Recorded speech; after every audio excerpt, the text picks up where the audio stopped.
What's going on, guys? Here I am again with a bit of an introduction to Ryu-Ge, one of the new decks from Crossover Breakers, heavily overshadowed by the other two, but it's a deck focusing on these massive sea serpent, worm and dinosaur monsters, along with a dragon that you see just there. And with just one card you can establish 3 level 10 bodies on the board with varying effects and go for OTKs and interruptions, using the continuous spells as well as be splashed into other decks that can make use of those types. Well, I'd like to say that, but without getting any of the level 10s out onto the board as feasibly as possible, they are difficult to summon and you want to see your ritual as quickly as possible. So let's see what the deck can do pure, and maybe I've got a few techs that can open a couple of people's eyes, but this is just explaining it pure and see if it's interesting for you guys.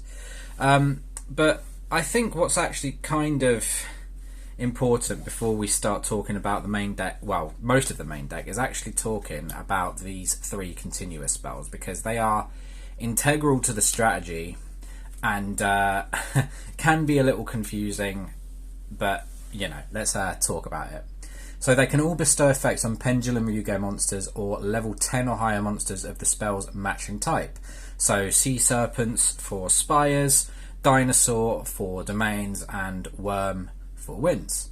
So by bottom decking a Ryu-Ge continuous spell, Winds can make an opponent's monster's attack 0, Spires can bounce a card, and Domains can negate the activated effect of a monster that has less attack than that bestowed upon monster. It's a monster on the field it can negate. Keep in mind that Winds and Spires quick effects are opponent's turn only. They also have mini continuous effects where Spires can protect Ryu-Ge from being destroyed by battle, Domains gives a 300 attack boost to your Ryu-Ge monsters, and Winds is a monsters on field macrocosmos on your opponent's turn, which could potentially kneecap certain strategies follow-ups. So now that we've got those out of the way, let's talk about Mistva. So this is a 3-of. It is potentially probably the best starter card in the deck. This is what gets everything going. So it's the Pendulum Ritual, which searches when in scale and then pops itself.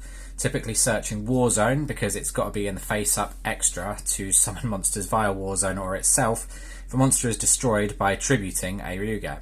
So on summon you can pop 2 cards on your field to place that many Ryu-Ge continuous spells on your field, which can be a nice surprise for your opponent should you destroy any of their monsters on their turn. So the main deck level 10s are all great, other than the fact that 2 of them can't exactly summon themselves by your usual combo. So we'll start off by talking about 2 copies of Kaiva, because this is pure. You have to play at least 2 of each, or 3 of 2, 3 of 1, or vice versa. You can play around with ratios, but I've gone with 2, 2, 2 for the time being. So Kaiva can put itself back into the deck to add Dino Domains, can summon itself from hand as a quick effect if 2 cards or more have been destroyed this turn, and it can bottom deck Dino Domains to destroy cards up to the number of types on the field. And honestly, this guy low-key slaps and has probably the easiest summon condition of all of the main deck monsters. Next, Hakva is the Worm. It can banish itself to add Worm Winds, and it can bottom deck that card to add any Ryu-Ge card from deck, grave, or banished, and can summon itself if a monster is banished, and it's already banished and there are 2 other banished cards other than Hakva that are banished. It can jump scare the opponent a bit if they're playing a banish focus strategy, but trying to get it manually off your own back is pretty hard. However, Emva has a Trickstar reincarnation effect that I'll be talking about in a second that can help though. And speaking of, we've got Emva. This is the Sea Serpent. It can discard itself to add Sea Spires, and it can bottom deck the card. Many apologies there, guys. The parcel man came, and it is Christmas, so parcels ahoy. Anyway, talking about Emva, so it can discard itself to add Sea Spires, and it can bottom deck it to basically Trickstar reincarnation your opponent. So it makes them banish their hand and then draw the same amount of cards. And if you've already got Hakva banished and a monster's banished along with that lot, it will trigger and summon itself out. So that's pretty good. It can also summon itself out of the graveyard if you essentially have sent 2 monsters from hand or deck to the graveyard this turn. So that's pretty good if you're getting hand trapped. So yeah. Let's talk about Warzone. Alright, here we go. So Warzone is the field spell that you can take a worm, a dinosaur and a sea serpent from your deck. You add one, banish the other and send the other to the graveyard. It has insane utility potential, but its second effect, if you have a Pendulum Ryu-Ge in your face-up extra deck, so Mistva, you can bring out 3 different Ryu-Ge from deck, graveyard and banishment. This card's activation locks you into its type and the search is mandatory. 3 copies of Rising. It's a quick play spell that can search any Ryu-Ge monster. You played at 3, and yeah, it can also put a Pendulum from your hand into your face-up extra deck as part of this effect. So it has pretty great utility. It also has another effect that you could choose to use in the same turn, but you can only use either its search or its graveyard effect. Its graveyard effect lets you banish itself and a Ryu-Ge from graveyard to basically summon the same monster out of the deck. So you banish a Kaiba from graveyard, along with it you can summon one out of the deck. So there are scenarios where you can set this and destroy it with your Mistva, which will place the cards on the field, and then you can banish it to bring another Ryu-Ge monster out. And then let's talk about Rivalry. We're just playing one. It is searchable. So you play a single copy. It basically e-tellies a main deck monster out, so any Ryu-Ge monster that's not the ritual, and you can banish it from graveyard to the bottom of the deck to return a continuous from field, graveyard or banishment to the bottom to draw a card. So that's talking about that. Let's talk about some engine cards and some starters now. 3 copies of Manju, because it can search a ritual monster. That's pretty self-explanatory. 3 copies of Senju, because it can search a ritual monster. Yeah. We want to maximise out on our starters.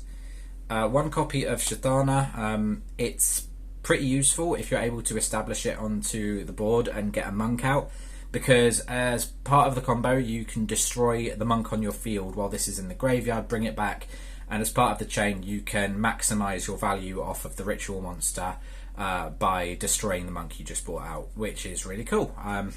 The deck has a lot of destruction utility, especially with Kaiva being able to destroy cards on the field and just quick effect be able to summon itself out, which I may or may not have mentioned, but yeah. And let's now talk about Arch Nemesis Eschatos and Arch Nemesis Protoss. Both of these are searchable. You may ask, well, how's Eschatos searchable in this deck? It's a dragon.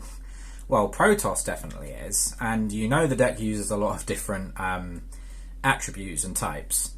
So in a world where you open certain cards, you can establish this pretty easily, because you get your 3 different attributes out and you can just search Protoss with the Warzone. I'll try and squeeze a little play in, but depends on how much time this video runs. But yeah. And yeah, how are we searching Eschatos as a dragon? Well, with 3 copies of Melody of Awakening Dragon, it can search both Eschatos and Mistva. Mistva is 3000 attack, 2500 defense dragon. Eschatos is a 3000 attack, 2500 defense dragon. It's a consistency card that gets you whatever you really need for the mere price of a discard, which can help you trigger your, summon out your graved embers, which is great. And then let's go into non-engine. 3D barrier, because upcoming format will, free Ash and free Mourner. So a nice 9. It's not perfect, but it's something. You should see at least 1 in 9 most of your hands, but yeah. Now let's go into the extra deck. Now the extra deck is pretty much a mixture of a rank 10 toolbox, as well as a few link monsters and a few rank 4s. So we got 3 copies of Arudras, an insane utility card because this can help trigger your ritual monster. It's a rank 10 worm, which means you can summon it even when you're locked. It negates, it destroys, it's just insanely good. When you're not locked, you can go into cards like the Dreadnought line, Protect, Burns, OTKs, and then we've got a Worm and a Sea Serpent rank 4, because we've got the Shafana, we've got the Senju and the Manju, we can make these under Warzone. We've got the Galaxy Destroyer, we've got Zeus and Typhon, and for the links we've got a Monk, a Shaman, a World Gears, and a third link monster which I haven't really thought about. So I just doubled up on the World Gears because it's funny, it's an unaffected by monsters giant thing that just can sit here, and you could tech in like a copy of World Crown if you really want to, but teching in a card just for the sake of a link monster that's hard to get out seems a bit redundant and rubbish to me. So that is the profile. I'll just explain the what you'll want to see if you open something like Manju. So essentially, this can get your ritual monster. The ritual monster in turn can get your Warzone, which can activate itself after you've extra decked this. And basically speaking, you can just get all 3 of your Ryu-Ge monsters out. I primarily like to add Kaiva to hand because that's pretty good. You primarily banish the Ember and the Hakva, and you send the Ember to the graveyard. And you can use this to put Dino Domains onto the field. Well, add it and then put it onto the field by putting it back in. You can bring all 3 of your level 10s out onto the field alongside your Senju or Manju or what have you. And then by using Kaiva's effect to bottom deck the Dino Domains, you can pop one of your own monsters, so the Senju. You can tribute the Kaiva away, and that will allow you to summon Mistfa into the EMZ, and that will then let you pop a couple of cards on your field to place the continuous spells of your choosing. Now, if you've chosen to add off the field spell a card like Protoss as your worm search, you could add Protoss, banish the Sea Serpent and send the dinosaur to the graveyard. And because you've got other ones in deck, you can use Warzone to bring these out. And then you've got Hakva out as well. And then you've got 3 different attributes on field. And if you're able to link them off, you can just banish them all for Protoss, call whatever you need to, and then, yeah, happy days. But yeah, that's the deck, guys. I hope this has been an okay introduction. Apologies for the lack of space. I'd have liked to have been able to show more, but this deck explanation has actually required me to prepare a fair bit in advance, because it's got a lot of things that are really difficult to explain, and I feel like it's just easier to explain from a pure perspective rather than going through the effort of splashing it into decks like Sword Soul Tenyi or something like that, which are already incredibly good, can run a lot more non-engine and don't need something like this. I think this in the future will get some pretty good support cards if going by the trend of former sets, because I'm of the belief that this is still a bit more powerful than what Memento was when it dropped for the first time. So take things with a grain of salt, guys. I have high hopes for the future of this deck. Anyway, thank you for bearing with, and catch you later.